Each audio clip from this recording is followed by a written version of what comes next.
The Coffin Revolution, a failed Amazonian crisis. Hello everyone and welcome to Global Pulse Daily.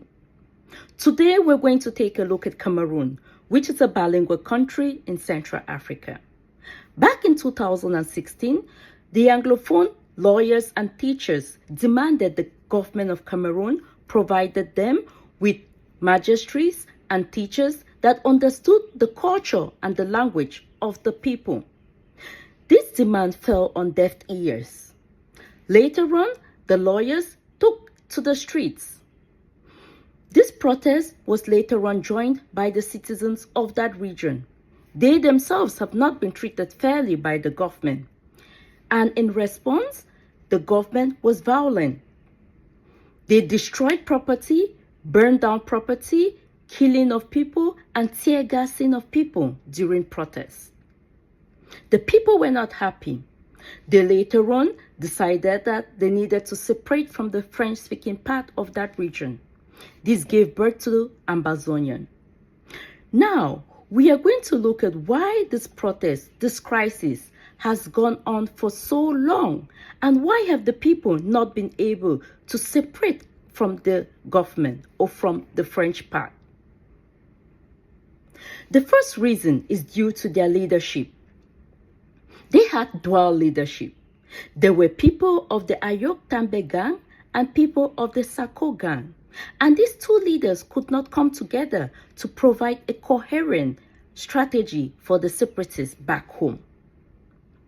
Limited resources.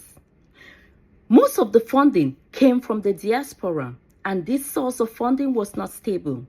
Including the dual leadership, there was a lot of mismanagement. This could not sustain the crisis. It just made the crisis persist for long, but it could not guarantee a win for the crisis. The next thing is government repression. The government of Cameroon used all the tactics in the book: tear gassing, killing of people, destruction of property, mass arrests. This led also to the decline of the crisis.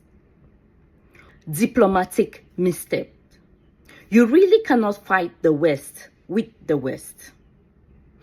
Cameroon is majority French speaking, meaning that France has a great hand in that region. You cannot fight the West with the West because France is part of the West.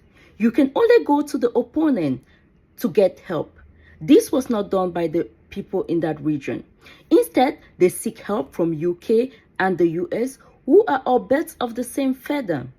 We can take a look at Burkina Faso.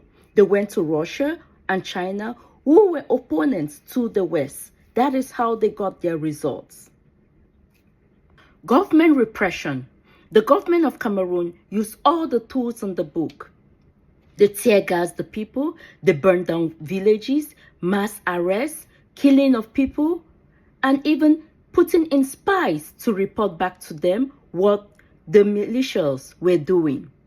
This led to the decline of the crisis. Little to no hard negotiation, especially from the African Union and the UN. The African Union has sent a delegation, but this delegate was actually welcomed by the government and they could not really properly do their job. There was little media coverage of the crisis, little to no media coverage of the crisis, and this actually led to the decline of the region. This has made the Amazonian crisis one of the most forgotten crises of our time. Misjudged popular momentum. The crisis was not so popular due to what the people actually did.